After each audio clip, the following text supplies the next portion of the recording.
প্রিয় দর্শক, আসসালামু আলাইকুম। স্বাগত আমাদের ইউটিউব চ্যানেলের পক্ষ থেকে। পবিত্র মাহে রমজানের শুভেচ্ছা জানিয়ে শুরু করছি আজকের ভিডিও। প্রিয় দর্শক, খুবই দুঃখজনক ব্যাপার, আমার খামারের মুরগিগুলো আমি বিক্রি করে দিয়েছি। তো কত টাকা লাভ লস হলো সে বিষয় নিয়ে আপনাদের সামনে আজকের এই ভিডিও উপস্থাপন করব। আপনারা অনেকেই জানতে চেয়েছিলেন আমার খামারের মুরগির কী অবস্থা। তো প্রিয় দর্শক, যারা সাবস্ক্রাইব করেননি অবশ্যই সাবস্ক্রাইব করে আমাদের সাথে থাকবেন। প্রতিনিয়ত মুরগি রিলেটেড আপডেট পেতে অবশ্যই আমাদের চ্যানেল সাবস্ক্রাইব করে আমাদের সাথে থাকবেন। তো দর্শক, আমার যে মুরগিগুলো দেখতে পাচ্ছেন রানিং মুরগি, এটা কালার বার্ড মুরগি। তো এটা সোনালি অর্ধেকটা কালার বার্ড।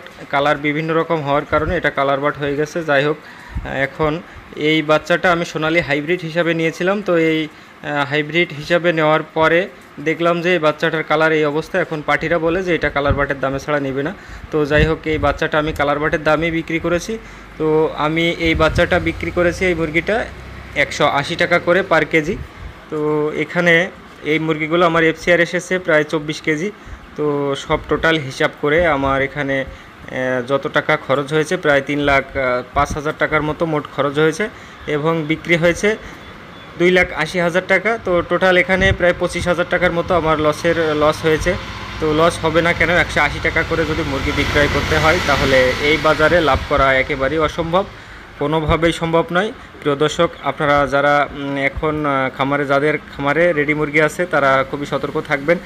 এই মুহূর্তে মুরগির দামটা কোনো দিন 5 টাকা বৃদ্ধি পাচ্ছে, কোনো দিন 5 টাকা কমে যাচ্ছে, এই অবস্থা। তো আশা করা যায় আগামী 20 রমজানের পরে মুরগির বাজারটা আবার ওঠা শুরু করবে, যেহেতু সামনে ঈদ আছে। তো আপনারা যদি রাখা সম্ভব হয়, মুরগি সুস্থ থাকে, তাহলে 20 রমজান পর্যন্ত রাখতে পারেন। তবে আপনাদের সিদ্ধান্ত আপনারা নিজেরাই নেবেন। তো এখন বাচ্চার দামও প্রায় 40 থেকে 50 টাকার মধ্যে সোনালি হাইব্রিড, এবং ব্রয়লার বাচ্চা 60 টাকা এমআরপি আছে, কিন্তু বিক্রি হচ্ছে 70 টাকা, 75 টাকা, কোনো কোনো জায়গায় 90 টাকা, 100 টাকাও বিক্রি হচ্ছে। তো দর্শক, আপনাদের নিজস্ব এলাকায় কত রেটে কেনাবেচা হচ্ছে অবশ্যই জানাবেন। তো এই ছিল আজকের ভিডিও। তো যারা সাবস্ক্রাইব করেনি আমি আবারও অনুরোধ করছি, অবশ্যই সাবস্ক্রাইব করবেন।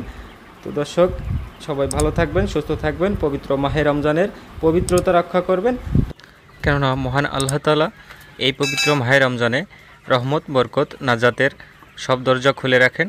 তো এই রমজান মাসে আমরা চেষ্টা করব সমস্ত পাপাচার থেকে বিরত থাকার, এবং আমাদের রমজানের রোজার যে পবিত্রতা সেটা রক্ষা করার। তো দর্শক, এই বলে আজকের ভিডিও শেষ করছি। সবাই ভালো থাকবেন, সুস্থ থাকবেন, আমার জন্য দোয়া করবেন। আল্লাহ হাফেজ।